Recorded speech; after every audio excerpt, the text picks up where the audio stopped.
Si realmente lo piensas, la ambigüedad es lo que hace que algo sea aterrador. Quiero decir, lo desconocido es inquietante, claro, pero por sí mismo lo desconocido es vago. Está distante, fuera de foco. Es como caminar por un bosque solo por la noche. Es espeluznante, pero nunca estás seguro de qué temer. Y por eso su miedo radica en el potencial, que se siente abstracto, como si hubiera cierta distancia entre usted y lo que sea que pueda estar ahí afuera. La ambigüedad, por otro lado, es lo que sucede cuando lo desconocido crece dientes. Es la diferencia entre caminar a casa solo por la noche y caminar a casa solo por la noche cuando de repente escuchas algo escurrir detrás de ti. El primero es potencial, el segundo es inmediato. Ahora hay algo allí, y obliga a tu cerebro a elegir un nivel de amenaza. Sea lo que sea, podría ser peligroso, pero también podría ser inofensivo. De todos modos, existe dentro de una zona gris, y las zonas grises son conflictivas. Es por eso que me sorprendió tanto cuando me topé con estos videos sobre el extraño valle. Claramente, la ambigüedad de que algo sea casi humano, pero no del todo, es lo que crea la incomodidad. Pero no fue solo el extraño valle lo que inspiró este video. Era un cometa. Específicamente este cometa. El extraño valle implica que en algún momento había una razón evolutiva para tener miedo de algo que parecía humano, pero no. Y eso me envió por una madriguera de conejo. ¿Podría esta razón evolutiva ser otros homínidos? Si bien hay alguna evidencia para sugerir neandertales involucrados en el canibalismo, y no solo eso, sino también la depredación entre especies. Pero está bien, eso es un poco desquiciado. ¿Qué pasa con un depredador? Bueno, la mímica es una estrategia muy común en el reino animal. Y no solo eso, sino que algunos primates lo usan, incluso hasta el día de hoy. Claramente este miedo se basa en algo, y lo que quiero hacer es separar las teorías más convincentes para descubrir qué es ese algo. Entonces, sin más preámbulos, vamos a entrar en ello. La hipótesis de la no coincidencia de emoción-comportamiento es un bocado, pero básicamente se trata de psicópatas. Es una teoría que sugiere que estamos asustados por expresiones o comportamientos faciales que no coinciden con las emociones que esperamos. Y esto sucede. Angela Tingwell descubrió que cuando los personajes virtuales hablan, ningún movimiento en la cara superior hace que el personaje se vea inquietante. Lo que explica mucho, como por qué tantos personajes de terror se mueven de manera extraña y antinatural, o por qué los payasos son tan inquietantes, actuando alegre mientras sus caras se mantienen rígidas. Pero por sí solo, la teoría simplemente no tiene suficiente evidencia. Para empezar, no explica las diferencias anatómicas, como por qué los alumnos que son demasiado grandes se sienten espeluznantes. En segundo lugar, las imágenes todavía sienten el valle extraño, lo que arroja una enorme llave en la idea de que se trata de un movimiento no coincidente. Pero el más grande, para mí, es ¿cuál sería la presión de selección? Quiero decir, para que algo se convierta en un instinto universal, las apuestas tienen que ser altas. Las personas con mejores detectores de fluencia tuvieron que incurrir en algún tipo de ventaja. No solo eso, sino que la amenaza también tenía que ser consistente, mostrando más de cientos de generaciones y en muchos entornos diferentes. Planetas, suficiente para que pueda dar forma a toda la especie. Entonces la teoría tiene sentido, pero como una historia de origen, simplemente no lo veo sosteniendo, a menos que lo mezcle con otro. Durante la mayor parte de la historia humana, no estábamos solos. Aparte de otros humanos, también había otros humanos. Neandertales que eran más fuertes, más redactados y más adaptados a climas fríos. Floresiensis que eran pequeños, de unos 3 pies de altura, y vivían en las islas de Indonesia. Y finalmente, Denisovans, quien en realidad no sabemos cómo se ven. De todos modos, todos caminaron en posición vertical, tenían territorio superpuesto e incluso caras similares. Entonces, aparte de otros grupos de nuestra propia especie, también tuvimos interacciones con otros grupos de humanos. Y no siempre eran pacíficos. La evidencia de las cuevas en Francia encontraron huesos de Homo sapiens con marcas de corte que se parecían a la carnicería, del tipo que encontraría en un cadáver de presa. También se han encontrado fósiles neandertales con heridas punzantes de proyectiles, que Homo sapiens usó con más frecuencia que los neandertales. Y luego está el hecho de que unos pocos miles de años después de expandirnos al territorio de Neandertal, los neandertales desaparecieron, para siempre, dejando atrás solo el 2% de su ADN, que algunos de nosotros todavía llevamos hoy. Combine eso con el hecho de que tenían diferentes gestos y movimientos, algo que hubiéramos considerado que no coinciden, y hay un argumento bastante sólido para sugerir que el valle extraño proviene de otros humanos. Quiero decir, los extraños pueden ser peligrosos, ¿verdad? Sí, ¿no? Personalmente, no creo que esta teoría sea correcta. Incluso si hubo conflicto, también hubo interacciones pacíficas, y los pocos restos que insinúan hacia el canibalismo o algún tipo de depredación pueden explicarse fácilmente por algo más, como una ceremonia espiritual o un raro tiempo de desesperación. Y más allá del hecho de que el extraño valle puede ser desencadenado por muñecas o robots, ¿no sería una ventaja de supervivencia mucho mayor simplemente evolucionar el miedo a decir agresión en lugar de algo que parece humano pero no? Bueno, sí, probablemente. Entonces, para que un miedo sea tan específico y instintivo, tenía que ser realmente costoso perder. Y creo que otros grupos humanos simplemente no encajan en esa categoría. Sin embargo, hay otra teoría que sí. 1. Una de las presiones de selección más poderosas en los humanos son los parásitos. Incluso hay evidencia que sugiere que todo, desde la moralidad hasta ciertos aspectos de la personalidad, evolucionó a partir de la evitación de patógenos que se generalizó. Y debido a eso, algunos también lo han extendido al extraño valle, lo que sugiere que la sensación inquietante es un instinto diseñado para ayudarnos a evitar enfermedades o cadáveres. Y al principio verifica muchas de las casillas. Es una señal que sería costosa perder. Es una amenaza que aparecería con la frecuencia suficiente para dar forma a las poblaciones enteras. Y existe una clara ventaja de tener esta respuesta. Agregue a eso el hecho de que muchas de las características que hacen que algo inquietante encajen en este tipo de mirada de muerte. Y tienes una teoría sólida. Pero aquí está la cosa. Por sí sola, puede explicar el origen del valle extraño, pero no la intensidad. Quiero decir, podrías evitar a alguien que tose o lo que sea, pero no vas a sentir cierta ansiedad existencial hacia él.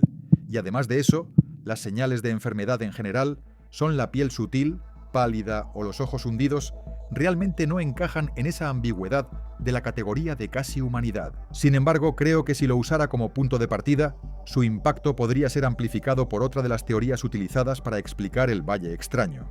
Hay muchos ejemplos de selección sexual que amplifican los rasgos que originalmente tenían un propósito diferente. Por ejemplo, los genes MHC ayudan a su cuerpo a reconocer y luchar contra las infecciones. Socios que tenían diferentes genes MHC, cuando, ya sabes, pase una gama más amplia de defensas inmunes para combatir más infecciones. Con el tiempo, esto se convierte en una preferencia instintiva por los olores corporales vinculados a sistemas inmunes diferentes a los propios. Y es por eso que hoy en día las personas tienen preferencia por aquellos que huelen bien en un contexto de citas. En realidad es un proxy subconsciente para un sistema inmune diferente al suyo. En el reino animal, el ejemplo clásico de esto es las astas de los alces. Originalmente evolucionaron como armas, pero con el tiempo comenzaron a servir un propósito diferente: atraer compañeros.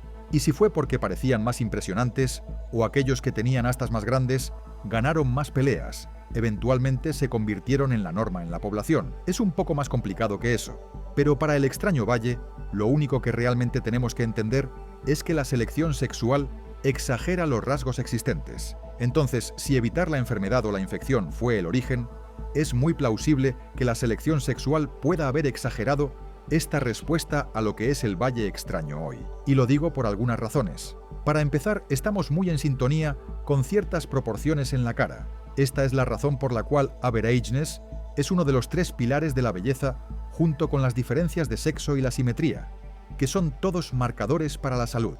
De todos modos, cuando alguien tiene relaciones poco convencionales, es inmediatamente sorprendente. No está mal de ninguna manera, solo sorprendente. Sin embargo, cuanto más importante es la relación, digamos el espacio para los ojos, por ejemplo, más sensibles somos incluso pequeñas desviaciones de la norma. Y aquí es donde se pone interesante. Esa sensibilidad no escala linealmente, es un umbral. Debajo de él, la cara se ve única, pero más allá de cierto punto, algo voltea. De repente, esa cara se siente inquietante. Y menciono esto porque cuando estaba mirando muchas imágenes diferentes de Valley para descubrir cuáles son los puntos en común, el único rasgo que aparece cada vez es una falta de coincidencia entre el tamaño de la pupila y la esclera circundante, que coincidiendo es también la parte de estas caras La mayoría encuentran los ojos más discontinuos. Esto es importante porque la esclera es como la valla publicitaria de la intención. Es la única señal visible que revela dónde está la atención de alguien, qué sienten o si podrían estar enfermos. De hecho, los humanos son los únicos primates con esclera blanca claramente visible exactamente por esta razón. Quítate eso y no puedes contar nada sobre una persona. Entonces, lo que sugiero es que lo que puede haber comenzado como una forma de evitar la enfermedad podría haberse exagerado fácilmente a través de la selección sexual.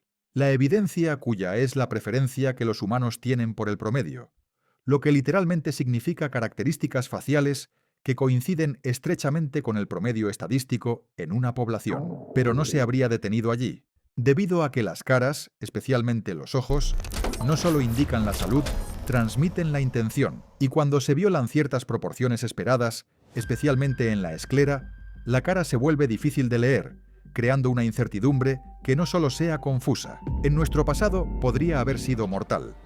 Entonces, juntos, tenemos un modelo que se ajusta al origen y la intensidad que sentimos hacia el Valle Extraño. Y de todas las teorías hasta ahora, creo que este es el caso más fuerte. Quiero decir que incluso encaja con la teoría de detección de psicópatas no coincidentes de antes. Pero honestamente, hay un gran golpe en esta idea.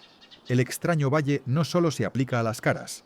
De hecho, incluso se aplica al sonido. Una cosa todavía me molesta sobre la otra teoría de los homínidos que no abordé antes. No sabemos cómo se veía los Denisovans.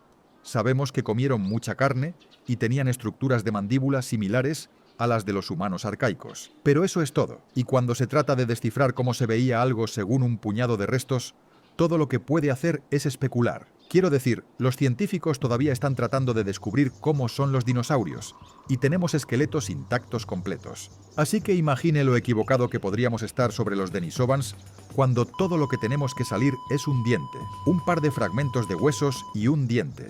Podrían haber tenido un comportamiento muy anormal, especializado en la caza de otros humanos, y utilizaron una estrategia olvidada que se perdió en el tiempo. Obviamente no creo que esto sea cierto, pero ilustra un punto importante cuando se trata de nuestro pasado lejano. Hay tantas cosas que aún no sabemos, por lo que es muy posible una teoría que sugiere que este miedo proviene de una criatura que se aprovecha de nosotros. Y hasta donde yo sé, hay dos que caen en este campamento. La teoría de los depredadores, que plantea la hipótesis, solía haber una criatura humana que representaba la amenaza para nosotros, y la teoría imitadora, lo que sugiere que había una especie que evolucionó para parecerse a los humanos para buscarnos de manera más efectiva. Lo que sí sabemos es que los primeros humanos eran presas de muchas cosas diferentes: grandes gatos, pájaros de presa e incluso algunos caninos. Junto con eso hay primates, específicamente el loris lento, que evolucionó para parecer cobras con espectáculo, incluso llegando a imitar el silbido y los movimientos. Entonces podría haber alguna combinación de estos dos elementos que dieron lugar a este miedo. Esto es extremadamente especulativo, pero sí veo un camino. La mímica es empleada predominantemente por insectos, generalmente parásitos. Hay algunos reptiles como la víbora de arena iraní y algunos pájaros como los cazadores que lo hacen, pero es excepcionalmente raro en los mamíferos. Y esto se debe a que cuanto más complejo es un organismo, la imitación menos útil se convierte en una estrategia, pero solo si está tratando de imitar cómo se ve algo. Y la imitación no solo se aplica a los rasgos físicos, sino que puede aplicarse al comportamiento, o lo que es más importante, el sonido, que es un área en la que no he visto a nadie investigar, imitando el sonido humano. Se ha visto a margáis copiando gritos de tamarindo de bebé para engañar a los adultos para que se acerquen. Se han observado algunas aves de presa, como el águila coronada africana, que imitan las llamadas de angustia de los monos por la misma razón. Incluso hay un relato histórico muy dudoso de Plinio, el anciano que afirmó que las hienas imitan las voces humanas para atraerlos. Todos estos provienen de depredadores que alguna vez cazaron a los humanos o comparten la misma línea familiar. Y si el Valle Extraño se aplica al sonido, lo que quiero decir, solo escucha esto. O esto. ¿Podría no ser posible que sea un instinto sobrante de una época en que los depredadores imiten sus gritos? Bueno, tal vez. ¿Y la aceptación? Que es cuando algo evoluciona para hacer un nuevo trabajo para el que originalmente no se pretendía, podría llevar un paso más allá, generalizando este miedo a los desajustes en otros canales sensoriales, como lo que se ve algo, también conocido como The Uncanny Valley. Así que eso es todo, ¿verdad? ¿Razón agrietado? Bueno, es una idea interesante y es plausible, pero usar la mímica para cazar seres inteligentes no es exactamente la mejor estrategia a largo plazo, porque no tenemos que evolucionar para superar las amenazas. Podemos aprender. Y eso es exactamente por qué el sigilo es tan poderoso contra nosotros, que usan las aves de presa y los grandes gatos. Si eres inteligente, puedes aprender a evitar un grito de sonido similar, pero realmente no puedes aprender a evitar algo si nunca lo ves venir. Lo que me hizo pensar, tal vez no se trata solo de lo que cae en el extraño valle. Quizás la verdadera pregunta aquí es, ¿qué realmente hace que algo sea aterrador? Y para mí no es algo que parezca muerto o expresiones que parecen estar ocultando algo. Lo que hace que algo sea aterrador es cuando parece familiar, pero de alguna manera bien. Parece que no debería serlo. En otras palabras, es mucho antes de que el extraño valle tuviera un nombre, Freud tenía su propia teoría para explicar el mismo sentimiento inquietante. Un Heimlich lo llamó, que literalmente se traduce en el infinito, algo que debería sentirse familiar, pero que no. Sin embargo, lo interesante es que la palabra Heimlich también tiene un segundo significado más antiguo, oculto. Entonces la palabra no solo se define como lo desconocido, es el regreso de algo alguna vez oculto que desearíamos no haberlo hecho. Y al explorar diferentes entidades del género de terror, esto parece ser parte de lo que los hace aterradores. Por ejemplo, muchas culturas consideran que los doppelgangers son un presagio de la muerte, que existen en un espacio tenso entre lo que somos nosotros y lo que no. Esta línea borrosa podría provocar sentimientos reprimidos profundos sobre la identidad. Los zombies ocupan un lugar entre el estado, no realmente vivo, pero no del todo muerto. Tal vez son un tropo mitológico tan común porque sacan emociones enterradas vinculadas a la vida y la muerte. El extraño valle, las muñecas e incluso la IA son cosas que intentan imitar a los humanos, ya sea en cómo se ven o en su intento de conciencia. Tal vez esto plantea sentimientos reprimidos sobre una pérdida de agencia o un miedo a ser reemplazado. Y hay muchos otros ejemplos como hombres lobo, vampiros, espacios liminales, etc. Todas estas son criaturas, lugares y cosas sobre lo que sucede cuando el límite entre real y falso, primario y socializado, vacío y lleno, se vuelve borroso. De todos modos, gracias por verlo. Nos vemos en el próximo vídeo en el que os explicaré hasta cuán profundo llega nuestra mente. No olvides suscribirte y activar la campanita. Gracias de nuevo.